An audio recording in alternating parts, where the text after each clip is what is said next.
Selamat pagi saudara-saudari semua, selamat datang di Renungan Pagi dan hari kita melihat di kitab 1 Timotius pasal keempat yang disampaikan oleh Pastor Tim.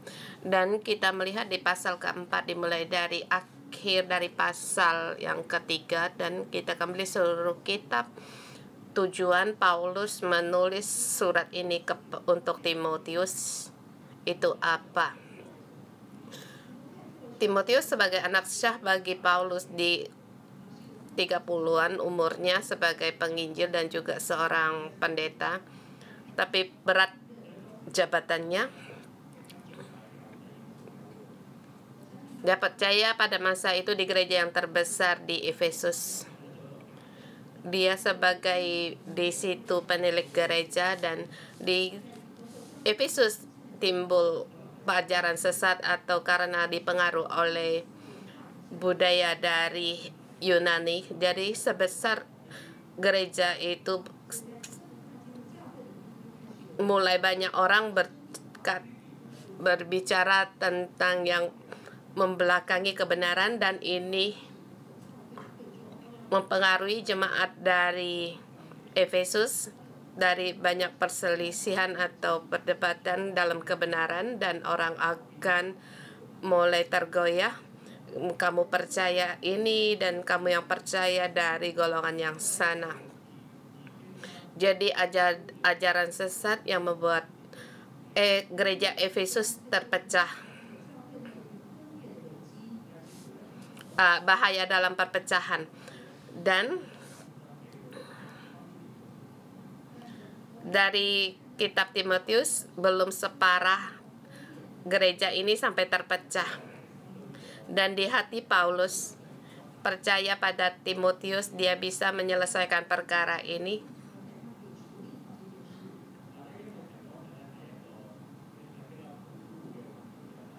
Dan Timotius dibesarkan dalam keadaan dilindungi. Dia generasi kedua dari keluarga Kristen, dan di pasal yang ketiga akhir kita lihat di ayat 14,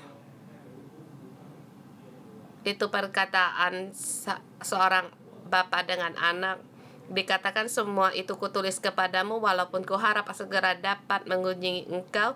Jika aku terlambat, sudahlah engkau tahu bagaimana orang harus hidup sebagai keluarga Allah, yakni jemaat dari Allah yang hidup, tiang penopang dan dasar kebenaran.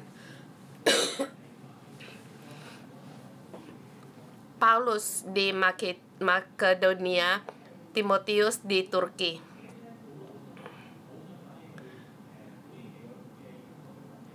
Jadi Paulus ingin segera ke Turki mencari Timotius. Tapi kalau aku terlambat, kamu tahu bagaimana harus hidup dalam keluarga Allah. Kemudian dikatakan dua hal, ya, ini jemaat dari Allah yang hidup, tiang penopang dan dasar kebenaran.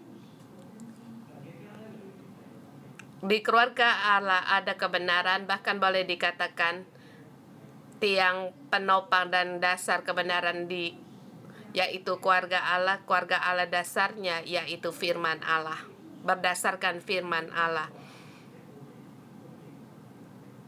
Yang kedua dikatakan, sesungguhnya agunglah rahasia ibadah kita yang mengenai tentang Yesus Kristus dan kenyataan dari Yesus Kristus. Dia telah menyatakan dirinya dalam rupa manusia, kemudian dikatakan diangkat dalam kemuliaan. Di sini menyatakan tentang Yesus Kristus. Perubahan dikatakan Yesus orang yang saleh, dan kita sebagai jemaat yang saleh, kita pun harus mengerti pada Tuhan. Itulah yang benar. Dan di dalam selesai dari ayat ini, kita masuk di dalam pasal keempat, dan pasal 4 dimulai dari mengatakan tentang kebenaran dan sangat mengutamakan kesalehan. Jadi di tema keempat, melatih kesalehan menjadi hamba Kristus. Hamba Kristus yang mana diawali dari ayat ke-6, yaitu engkau menjadi pelayan Kristus yang baik, terdidik dalam soal-soal pokok iman. Pelayan, yaitu yang melayani,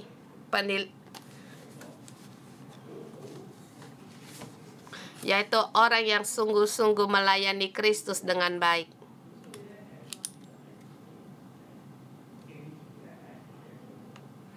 Dan kesalehan di berikutnya, terdidik soal kesalehan, yaitu dikatakan juga di situ, latihlah dirimu beribadah.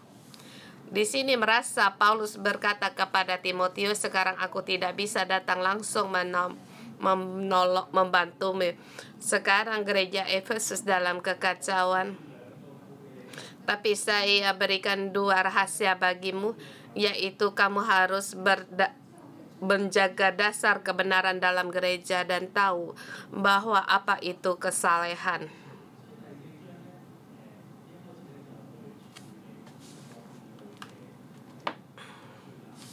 Di sini ayat keempat menyelesaikan tentang para penyesat. Ayat pertama dengan 10 mengatakan tentang yang dihadapi tentang para penyesat di masa itu. Dan di situ banyak perselisihan dan dalam keadaan yang pecah dan perselisihan. Paulus ada 2 saran. Kita lihat di ayat pertama dan kedua. Tetapi roh yang tegas mengatakan bahwa waktu kemudian ada orang yang akan murtad lalu mengikuti roh-roh penyesat dan ajaran-ajaran setan.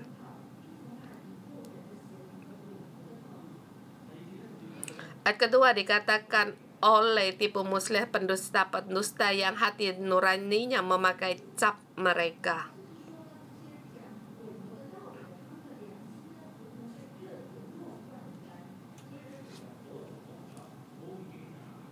Jadi janganlah heran Paulus memberitahukan Timotius bahwa Roh Kudus sudah mengatakan bahwa di akhir waktu-waktu akhir, di akhir zaman pasti akan ajaran sesat yang muncul, bahkan menyesatkan jemaat. Dan orang yang berkata demikian hati nuraninya sudah tidak punya kemanusiaan, tidak punya perasaan, seperti yang sudah dicap oleh besi yang panas.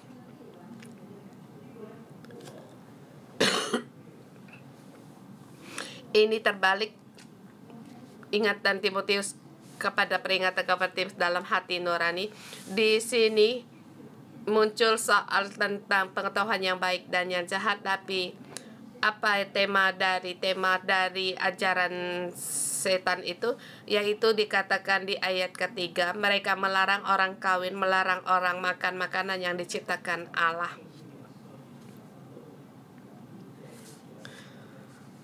Supaya dengan pengucapan syukur dimakan oleh orang yang percaya dan yang telah mengenal kebenaran. Jadi ajaran sesat ini dari segi Yudaisme di kitab 5 Musa membawa satu macam, yaitu dengan tidak menikah kamu dikatakan saleh. Kamu tidak makan daging itu adalah saleh. Dengan demikian kamu dalam mengendalikan diri dari kesukaanmu. Kamu tidak pernikahan, tidak ada dalam hasrat menikah dan juga tidak makan daging, kamu bisa mengendalikan dirimu sendiri. Kan kita loncat di ayat ke-7. Kita harus jauhi tahayul dan dongeng nenek-nenek tua.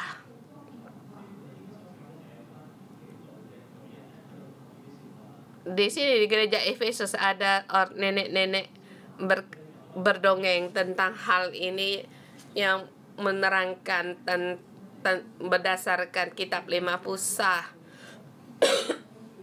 Dan itu menjadi satu kekuatan sehingga membuat sebagian dari saudara-saudari mereka keluar dari kebenaran.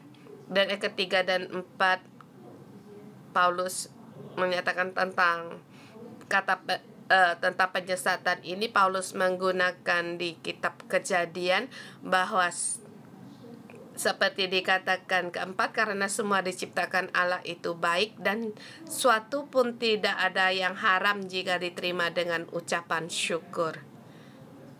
Di kitab Kejadian pasal 1 mengatakan bahwa apa yang diciptakan Allah itu baik. Poinnya apa itu?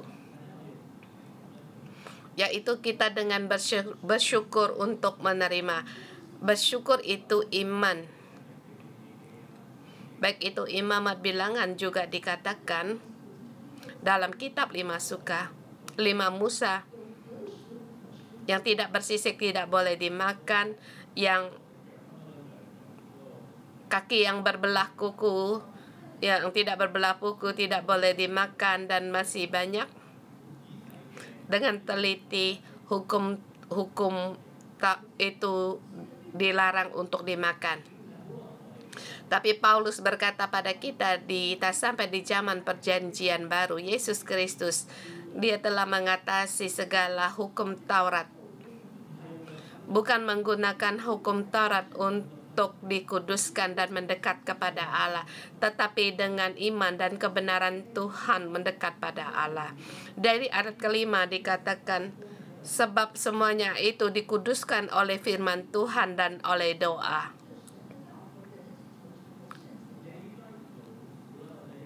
Para tua atau orang ini, kamu berkata perkataan ini tujuannya untuk apa?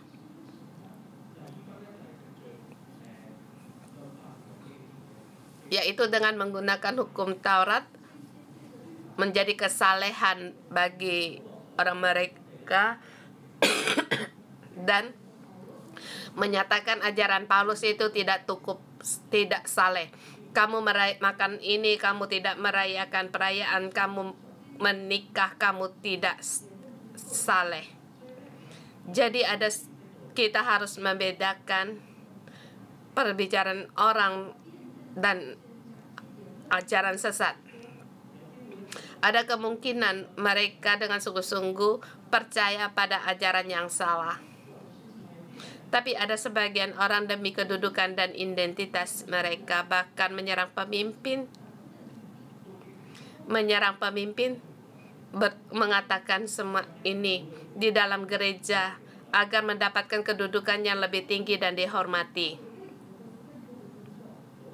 Paulus berkata kepada kita solusi.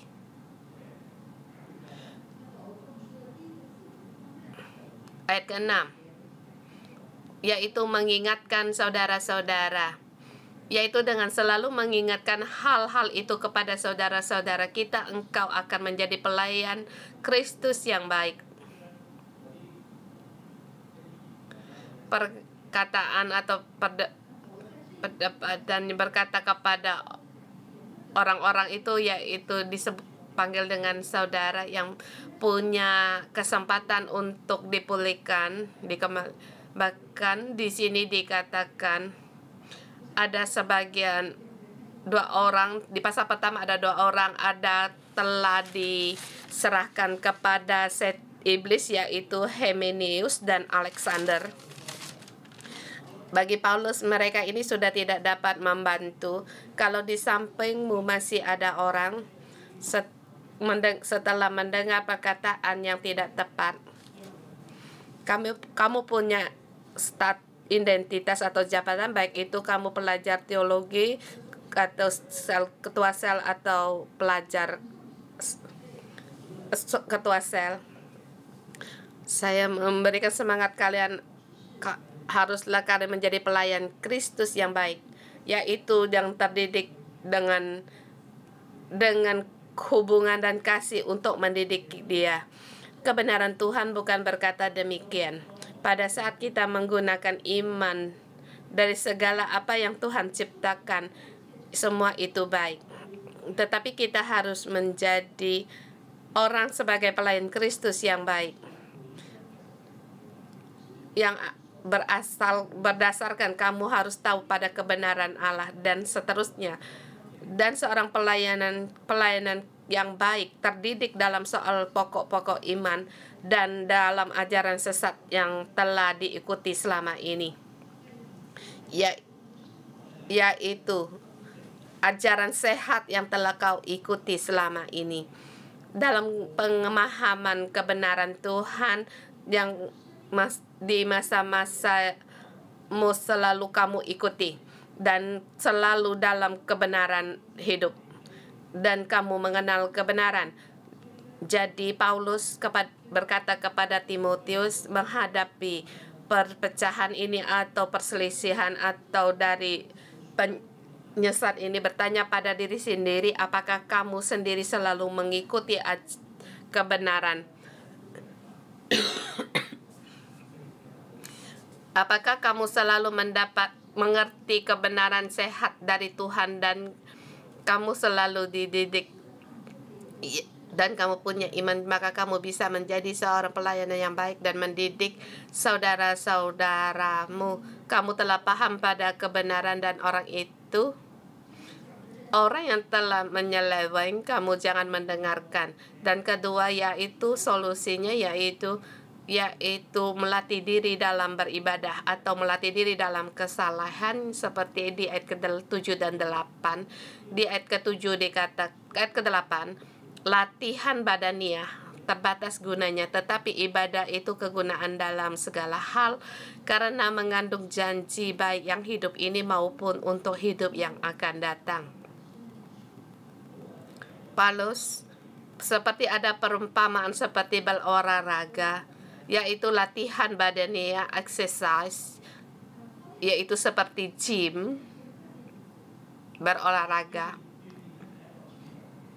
Latihan ini adalah waktu yang panjang, seperti orang menggunakan gym.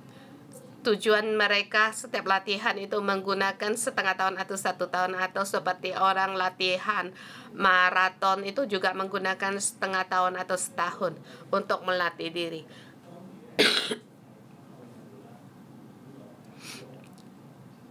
Pada masa itu mereka latihan itu olahraga juga mengikuti olimpiade di zaman Yunani kuno juga sudah ada. Tetapi kita di sini mengikuti Yesus, kita melatihan dalam kesalehan itu adalah yang kekal, dan bagaimanapun kamu melatih dalam beribadah atau dalam kesalehan itu berguna dalam segala hal. Di sini bukan salah satu kata dalam Alkitab, tetapi itu salah satu budaya dalam budaya Yunani, Sibia, yaitu Sibia itu artinya yang berkenan bagi Allah, yaitu mendahat sikap yang tepat dalam menghadapi keilahian. Dan di sini digunakan bagi Paulus dalam kata ini.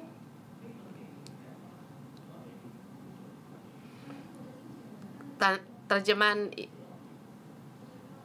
bahasa Inggris, godliness,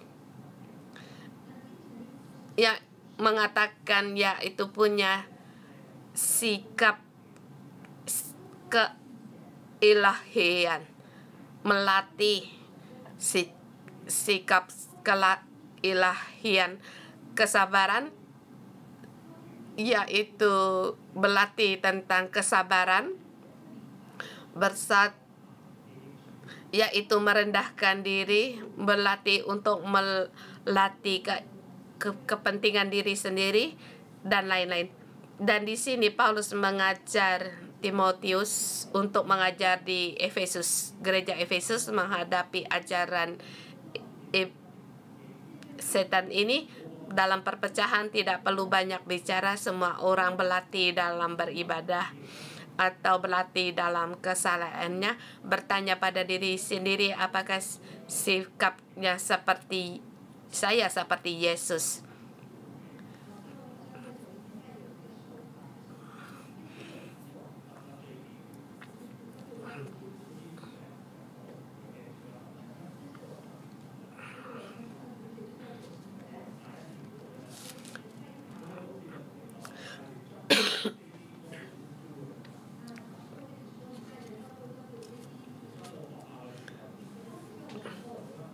Seperti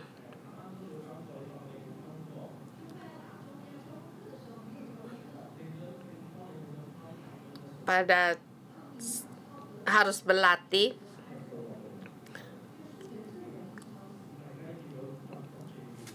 seperti WWJD.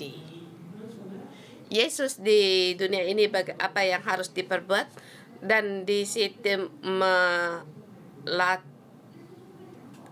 menguji kamu.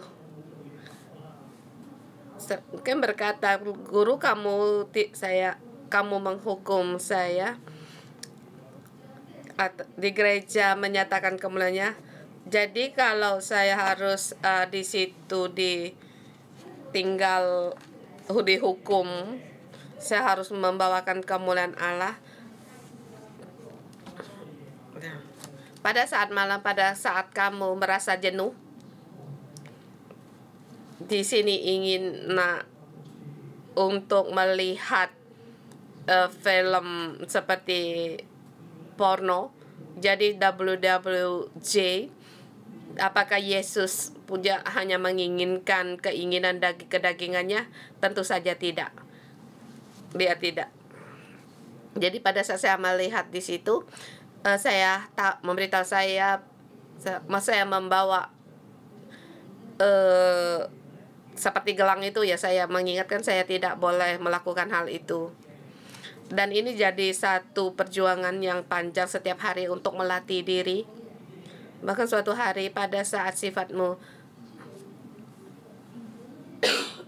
menjadi seperti sikap yang dari Tuhan, kamu akan menemukan kebenaran. Suatu hari sifat Allah menjadikan sikap dalam hidupmu dan menjadikan kegunaan yang besar, dan kita menemukan dalam menghadapi perkataan atau perpecahan ini, terlebih dahulu hati kita harus integras dengan Tuhan, selaras tertuju pada Tuhan, dan bertanya kepada kita, apakah hari ini aku sudah berlatih dalam kesalehan saya, dan melihat perbuatan saya bagaimana, dan apakah tujuan hati saya, apakah itu dari seperti sifat Tuhan. Kalau tidak, kamu harus seperti berolahraga untuk terus berlatih.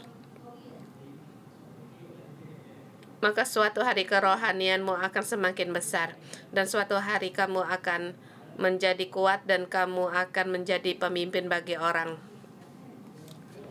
Paulus sangat bersemangat memberitahukan pada kita, berlatih dengan sulit tetapi mendapatkan upah. Ayat ke-10 dikatakan, oleh sebab itu kita berjeripaya dan berjuang, karena kita menaruh pengharapan kita kepada Allah yang hidup, Juru Selamat semua manusia, terutama mereka yang percaya. Jadi kita harus berlatih, kita harus berusaha melatih kerohanian kita, sebab kita tahu tujuan kita, yaitu pada Allah yang hidup, yang kekal. Di sana ada harapan, dan jeripaya kita akan mendapatkan balasan atau upah.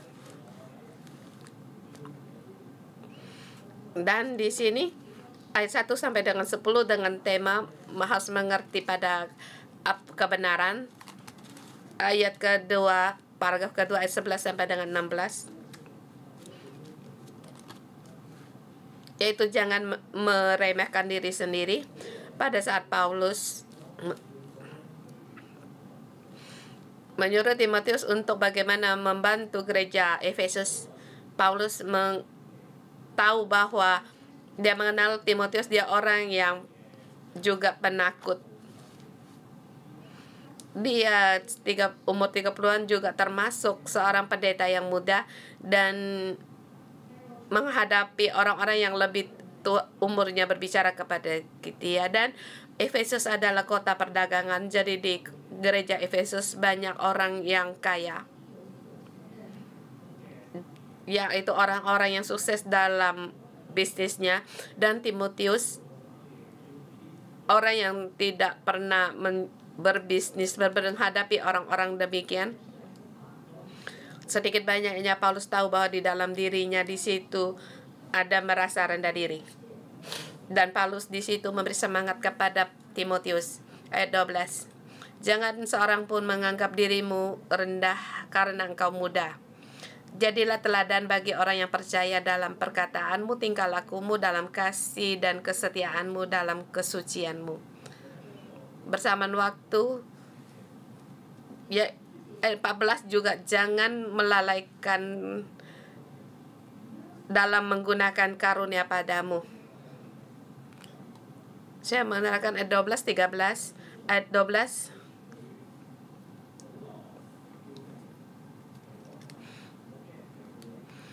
Paulus menyuruh Timotius agar jangan dianggap rendah oleh orang lain.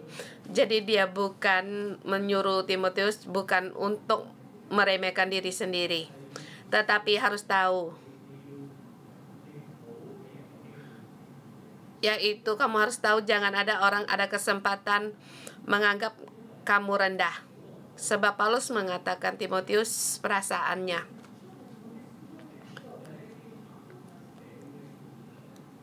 Dalam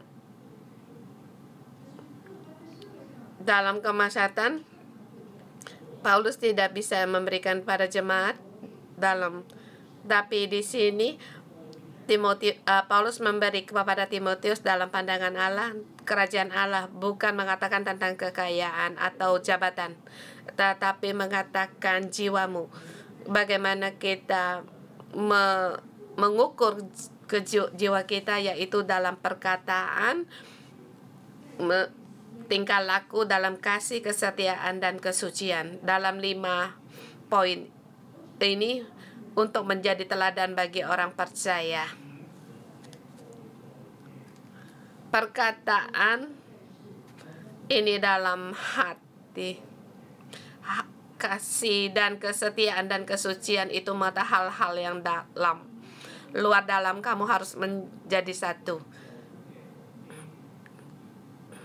yaitu berdasarkan kesucian dirimu, jiwamu, dan tingkah lakumu harus menjadi satu, harus mempunyai jiwa seperti Yesus yang saleh. Kamu berjalan kamu di hadapan para jemaat menjadi teladan.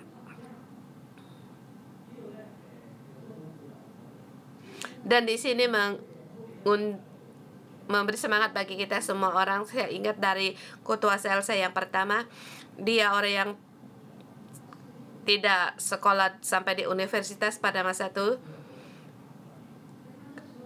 Semua anggota selnya itu semuanya adalah tamatan universitas atau mereka punya pekerjaan yang cukup tinggi seperti di dokter hewan atau kerja di bank. Waktu itu saya melihat, saya sangat terharu. Bagi saya saya hanya tamatan sekolah menengah. Tuhan memberikan saya segompolan mereka juga orang-orang yang lebih tinggi pendidikannya dari saya. Dan bagi orang, bagaimana pada saat menghadapi orang yang berpendidikan tinggi, bagaimana saya menghadapi, yaitu berbicara dalam hidupnya kalau sudah melewati batas. Dan di setiap menjadi anggota dan pun ini memberikan satu keberhasilan, dan dia menjadi ketua sel juga. Dan beberapa orang di antara kami juga bersama dalam mengikuti Tuhan, dan saya melihat jiwanya menjadi teladan bagi kita orang-orang yang tamatan sekolah tinggi, dan ini memberikan semangat bagi saya. Kerajaan Allah bukan mengatakan tentang seberapa banyak pendidikanmu, keahlianmu, tetapi mengatakan kerohanianmu dan apa pekerjaan Tuhan yang diperbuat dalam hidupmu. Seperti ketua sel saya dulu, dia begitu berhasil mengembalakan banyak orang. Dan saya merasa dinyalakan semangat dari dia. Dan di tengah di sini bagi kita semua, jangan seorang pun menganggap dirimu engkau mudah. Mudah di sini kita bisa menambah hal, yaitu jangan menganggap orang merendahkan kamu tidak punya kamu miskin atau tidak mendapatkan pendidikan, tidak punya pengalaman kerja. Karena kamu merendahkan diri, di situ bisa ditambah, dan di situ Tuhan memberi semangat bagi kita semua orang. Jangan mengira bahwa yang di atas mimbar mereka orang-orang yang lihai, atau sebagian orang yang sekolah teologi mereka lihai. Jangan punya pikiran yang demikian, yang tidak berkenan bagi Tuhan. Maaf. Tapi bertanya pada diri sendiri, apakah kita orang yang berkenan bagi Tuhan dan menjadi teladan bagi orang lain? Kalau iya, kamu adalah pemimpin dalam kerajaan Tuhan, kerajaan Allah. Bahkan Paulus memberi semangat Timotius untuk fokus dalam apa yang ia kerjakan, yaitu di ayat 14-15, janganlah lalai menggunakan karunia yang ada padamu, yang telah diberikan kepadamu oleh nubuat dan penumpangan tangan sidang penatua. Perhatikanlah semua itu, hiduplah dalamnya supaya kemajuanmu nyata kepada semua orang. Selain jangan dianggap rendah, kedua janganlah lalai. Jangan lalai menggunakan karunia yang dari Allah. Bahkan Timotius, karunia-Nya ini diperoleh dari nubuat. Bagi Timotius, bejana ini apa yang diberikan karunia kepadanya, yaitu karunia dalam berkata-kata. Ayat 13 dikatakan, yaitu kamu harus bertekun dan membaca kitab suci dalam membangun dan mengajar.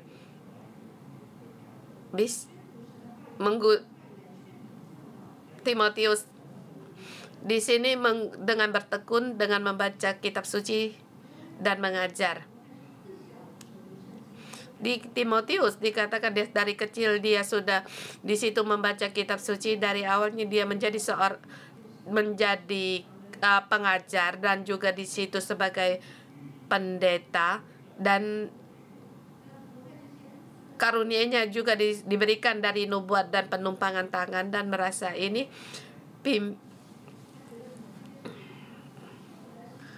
keserahanian mungkin tidak cukup. Seperti saya memberikan tumpangan pada Emi, saya punya urapan karunia dalam pemujian, dan saya di situ mulai main piano, menyanyi, sebab dalam manusia selalu memikirkan, tetapi sesungguhnya iman harus juga karunia harus digunakan juga dalam iman. Panggilan Tuhan yaitu mengajar firman Tuhan. Dan hal ini tidak terbatas. Karunia Tuhan diberi pada Tuhan seperti untuk mendrama atau di tempat kerja menginjilkan. Semua orang karunia-Nya itu berbagai macam. Tetapi terlebih dahulu di dalam hati kita dengan iman harus percaya. Ya Tuhan, Engkau memberikan karunia ini kepadaku. Tujuannya untuk memanggil saya melakukan hal ini. Timotius, mungkin di masa itu di gereja Efesus,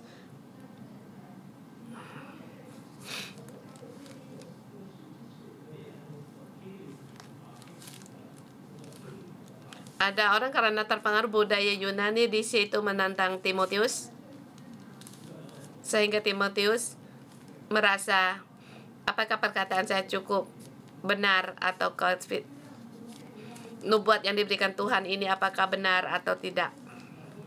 Tapi Paulus berkata kepadanya untuk kembali di situ, untuk memperhatikan, untuk serius.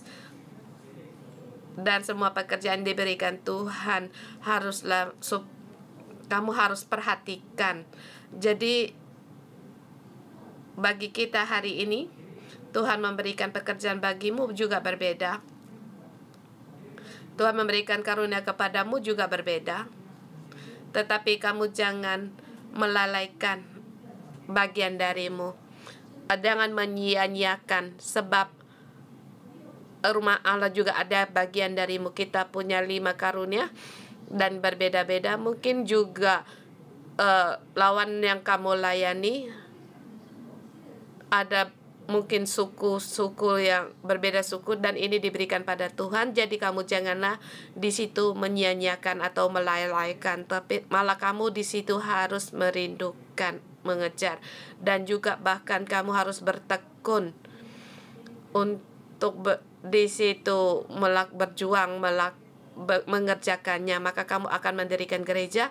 Jadi di dalam bahaya menghadap perpecahan dalam gereja Efesus, banyak perkataan atau perdebatan dari ajaran sesat atau ajaran dari setan.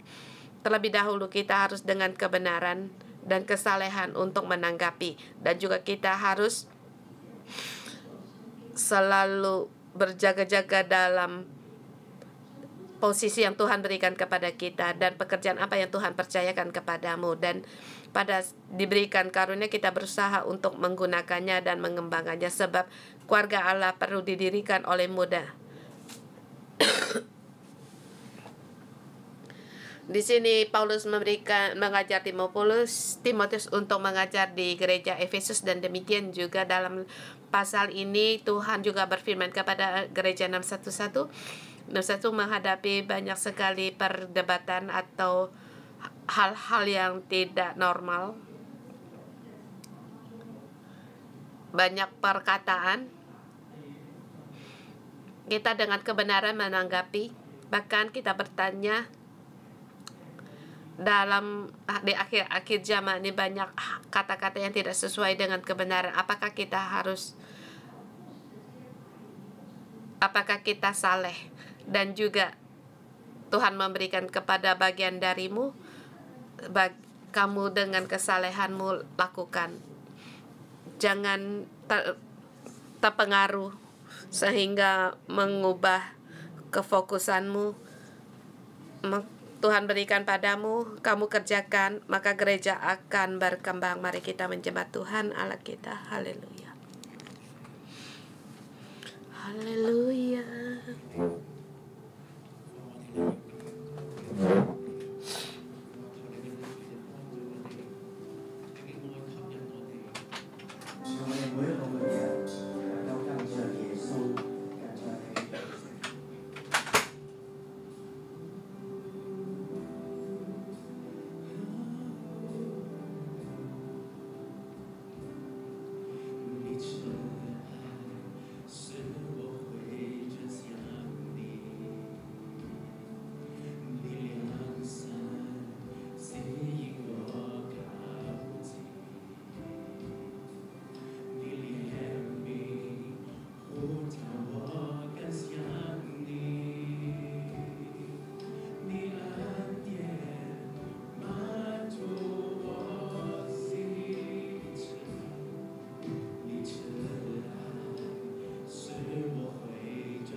Tuhan, terima kasih Engkau Allah yang baik. Engkau menciptakan segala hal pada kami. Dengan bersyukur, dengan berterima kasih, kami menerima yang baik kepada kami, Tuhan.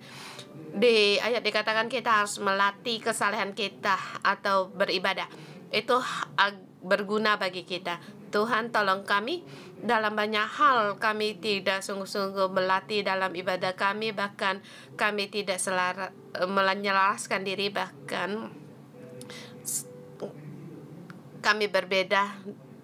Saudara semua, kita bisa merenungkan di dalam hidup kita, adakah hal-hal kita untuk melatih diri kita dalam kesalehan atau dalam beribadah kita? Adakah hal yang belum bisa selaras dengan Tuhan dan atau tidak bisa melepaskan keuntungan diri sendiri? Kita bisa merenungkan.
Kita berdoa agar kita lebih lagi dengan iman mendapatkan iman yang lebih banyak lagi.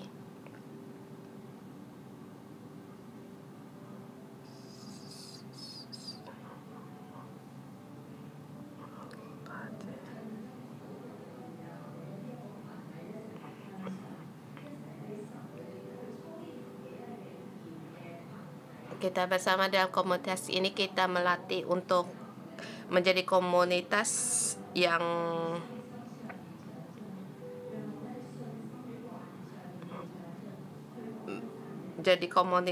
melatih dalam kesalehan.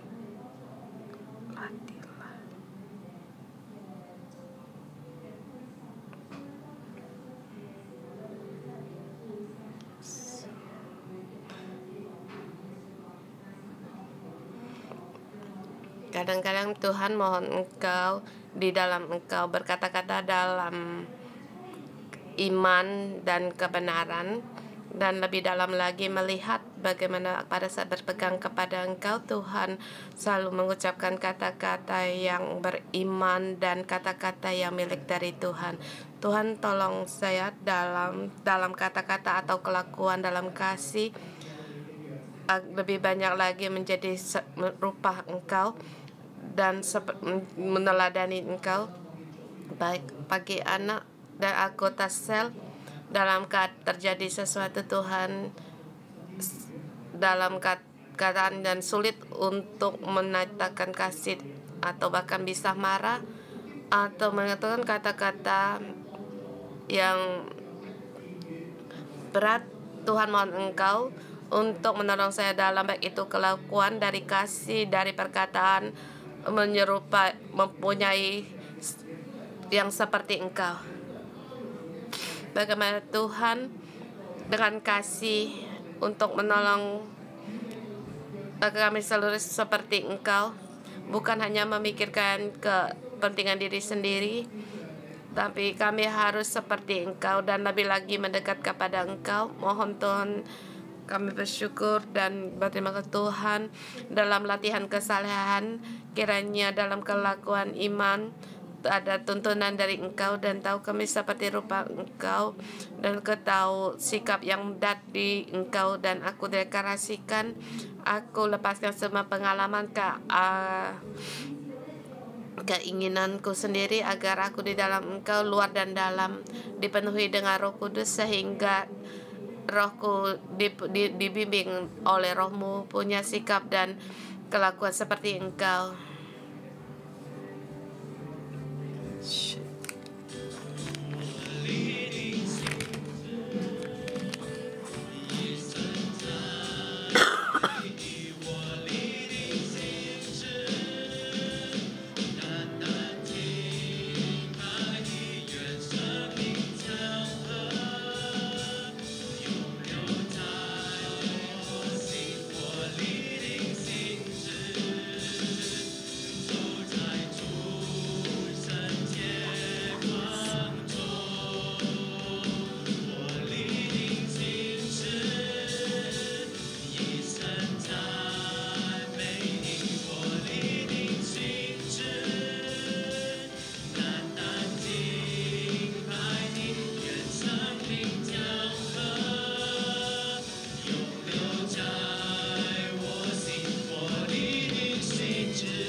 Tuhan, kami mengambil keputusan dalam kekudusan-Mu. Tuhan, kami di sini juga menjadi penilik gereja, dan juga di sini Tuhan kami juga mau mengembalakan. Dalam mengembalakan Tuhan, kami ada kalanya kami tidak cukup iman, tapi Tuhan Engkau mengingatkan kami jangan seorang pun menganggap diri kami rendah atau karena kami muda. Mungkin kami merasa di sini Tuhan kami tidak cukup pengalaman atau kedudukan. Tuhan, di sini kita bisa merenungkan pada saat kita ingin menggembala, adakah bagian apa yang menjadikan kita takut, atau kata-kata kita, perkataan kita tidak jelas, atau cara pengutaraannya tidak cukup. Kita takut atau hal kita beritahukan kepada Tuhan. Dia pada saat Tuhan mau memakai kita, Dia memberikan karunia-Nya kepada kita. Sesungguhnya apa yang kita takut, agar jangan orang menganggap kamu takut orang menganggap kamu rendah atau muda. Kamu takut apa? Sekarang beritahukan kepada Tuhan, berdoa.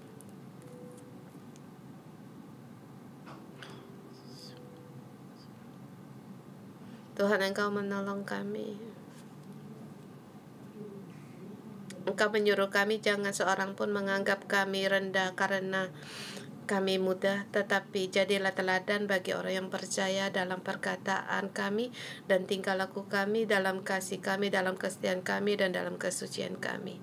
Tapi Tuhan, dalam perkataan, dalam penampilan kami ada kekurangan, bahkan di dalam kami, kasih kami, iman kami, kekudusan kami, bahkan kami ada kala kami tidak bisa berpegang di dalam roh, di dalam bikin kami mengira kami punya iman, punya kesucian, tapi di dalam kami sebagai manusia ada kekurangan, sehingga memudarkan kemuliaan-Mu.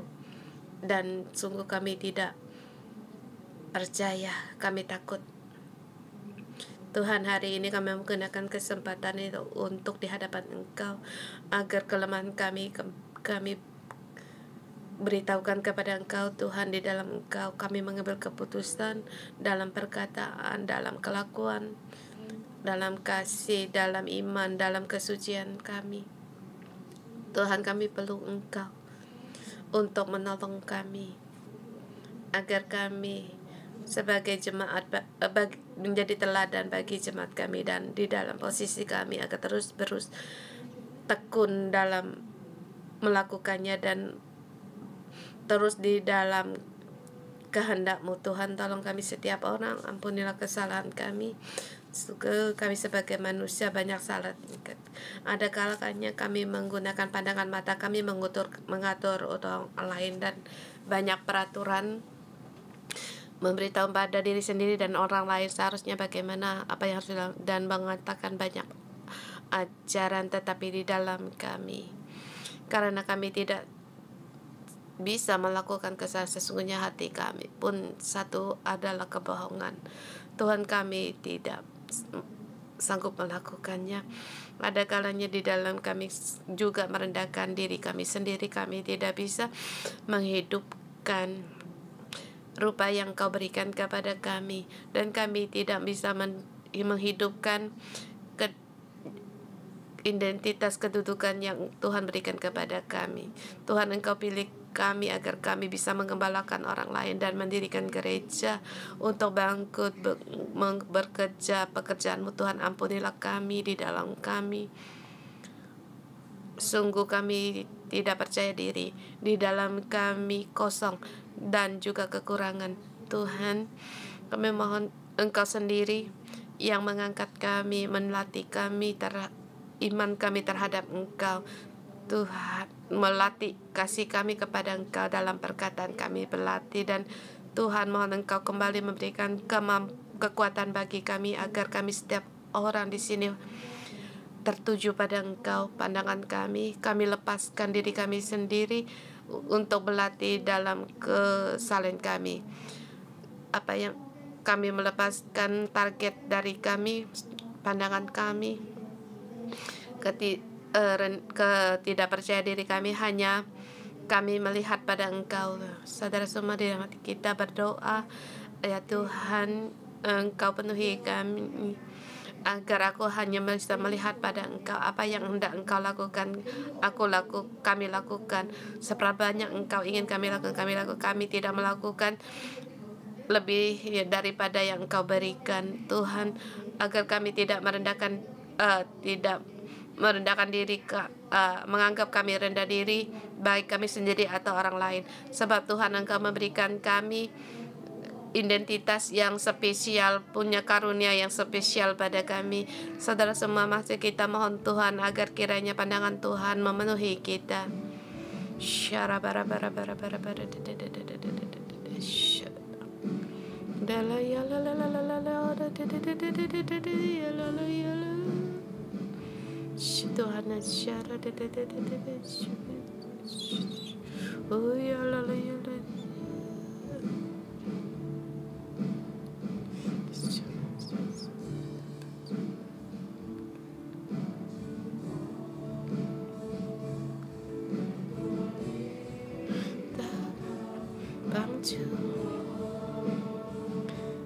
Kan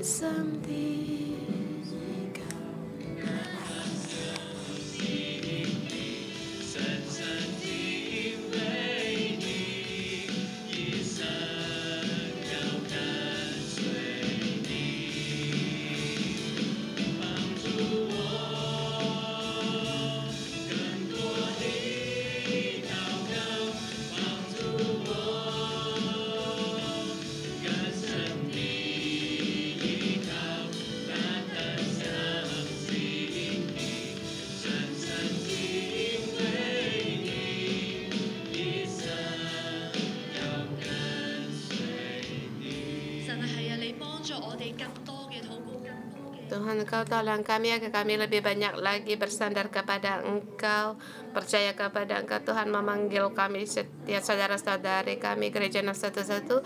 Tuhan, kami kembali hari ini selaras dengan Engkau, tertuju pada Engkau, gereja yang Engkau dirikan. Dan di sini saudara-saudari kami, pilihan Engkau untuk datang di gereja ini. Tuhan, dengan berdoa kami di dalam roh jiwa kami untuk kembali selaras pada Engkau. Hari ini Tuhan mengingat kita untuk tidak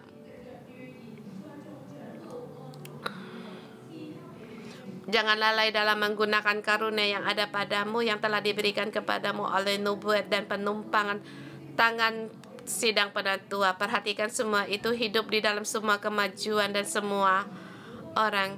Kita di sini banyak majelis gereja dengan ketua sel, dengan penumpangan tangan membangun hidup kita, dan kita hari ini kembali kita menghargai panggilan Tuhan kepada kita dan karunia yang beri pada kita dengan nubuat, dengan penumpangan tangan yang diberikan sidang penatua kepada kita, berikan kepada panggilan hadiah. Dan baik kamu ketua sel atau di rumah orang yang percaya pada Tuhan, hari ini kita kembali berdoa. Kita berdoa menggunakan karunia yang Tuhan berikan kepada kita. Kita berdoa untuk diri kita sendiri, untuk gereja, dan untuk ketua, untuk sel grup kita dan keluarga kita.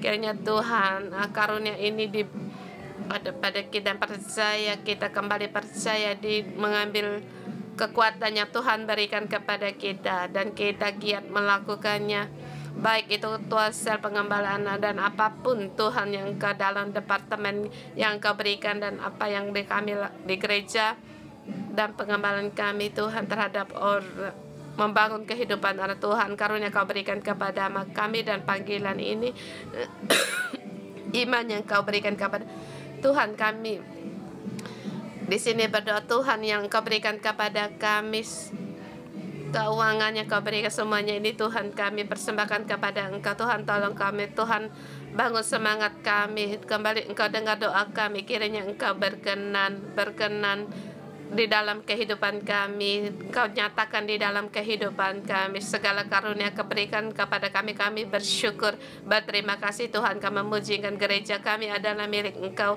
sel grup kami adalah, dan pekerjaan kami adalah milik Engkau. Kiranya terang-Mu, kebenaran-Mu terus Engkau nyatakan. Kami perlu akan keperluan kepada Engkau. Kami persembahkan diri kami sendiri Tuhan. Kami memuji Engkau. Terima kasih Tuhan. Saudara semua, Tuhan kembali hari ini memberitahukan kepada kita Jangan seorang pun menganggap engkau rendah karena engkau. Sebab kalau kamu menganggap rendah dirimu sendiri, kamu menganggap rendah Tuhan. Sebab segala kemampuan, kekuatan itu dari Tuhan. Kembali hari ini Paulus mengatakan penumpangan tangan dengan sidang penatua kepada Timotius, dengan juga kamu dalam penumpangan para penatua gereja kepada kamu karunia ini, supaya semua adalah dari Tuhan. Kemampuan itu dari Tuhan. Tuhan pakai kamu, pasti akan berkembang pekerjaan yang ada diberikan kepadamu. Jangan engkau menganggap dirimu sendiri. Dan hari ini Tuhan kembali menopangkan tangan kepadamu. Kekuatan pengutusan ini dari Tuhan.